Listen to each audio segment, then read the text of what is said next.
Our next speaker represents the 23rd Assembly District just north of Milwaukee. She is one of only 3 Assembly candidates to flip a district in the last 10 years. I'll say that again. In 10 years in our very purple state, only 3 candidates have overcome their gerrymandered district to get elected to the state assembly. She also makes a very great Valentine, like the crafted piece of paper, not the date. But even if all of her colleagues didn't necessarily appreciate them. But please welcome to the stage Representative Deb Andraca.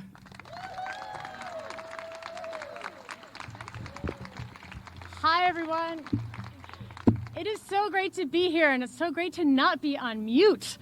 I am State Representative Deb Andraca. I am new to the Assembly, and yes, as Kristen said, I am one of just 3 legislators that have flipped an Assembly seat from one party to another in a decade.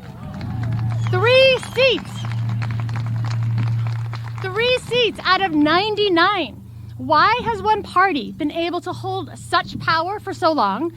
It's about the maps, and it's why we are here, to end gerrymandering and to restore our democratic process once and for all.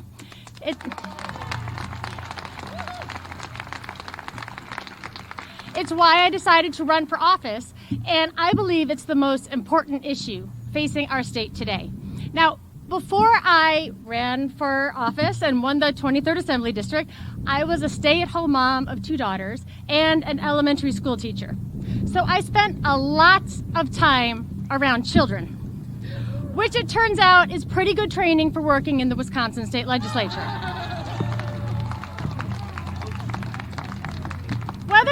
Whether you're at home with your own kids or in the classroom, there's one phrase you're going to hear over and over and over again.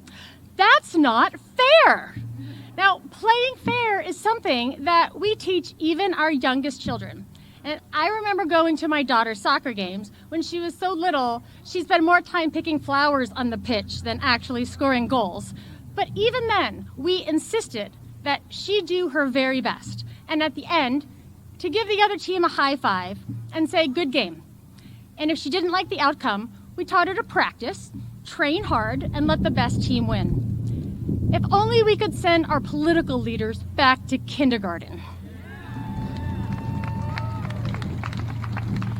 10 years ago, when one team didn't like the outcome of an election, instead of returning and working harder, they manipulated the system.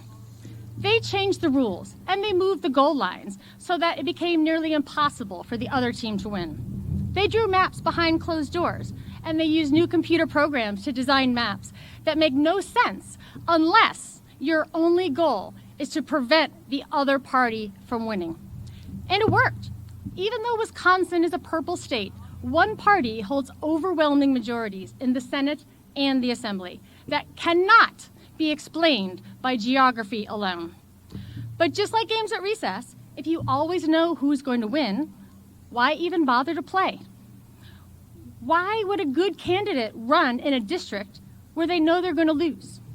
Why would incumbents hold a town hall when they already know how they're going to vote? Why would you bother to vote if you feel like your vote doesn't count? Does that sound like democracy to you?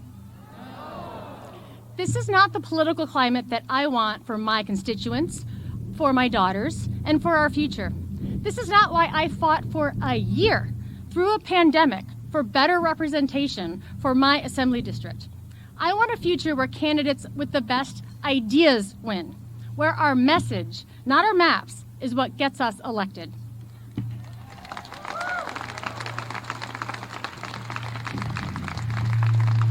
I am proud to introduce this bill that will bring more competition to the political marketplace, because more competition is good for businesses and candidates alike.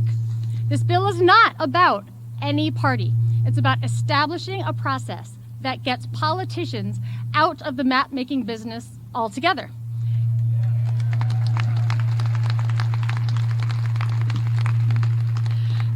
To those who say we can never get politics out of the process, we already have the building blocks in place. In 1901, Wisconsin was the very first state in the nation to create a nonpartisan legislative staff. the Legislative Reference Bureau.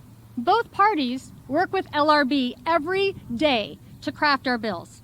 Our Fair Maps bill says LRB will create nonpartisan maps, guided not by legislators, but by a citizen-led commission.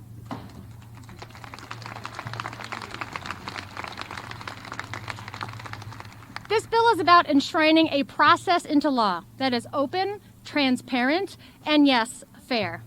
We must pass this bill because no matter what happens to our maps this year, our kids will be facing the same problem 10 years from now.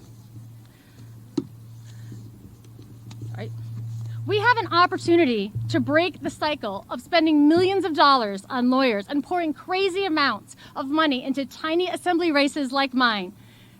We can join Iowa, Michigan, and the dozen other states that let people choose their politicians, not the other way around.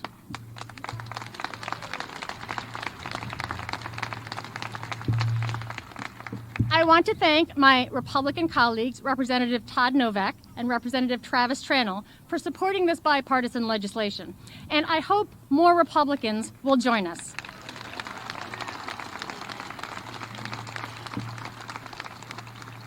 It's not about party, it's about restoring fairness to the process. It's about creating a level playing field and working across the aisle on behalf of our state. If you spend just a few minutes on any school playground, you'll realize that our kids know when we're playing fair, and our kids are watching us. Let's pass the Fair Maps bill so that, once again, the will of the people, not political parties, will be the law of the land. Thank you very much.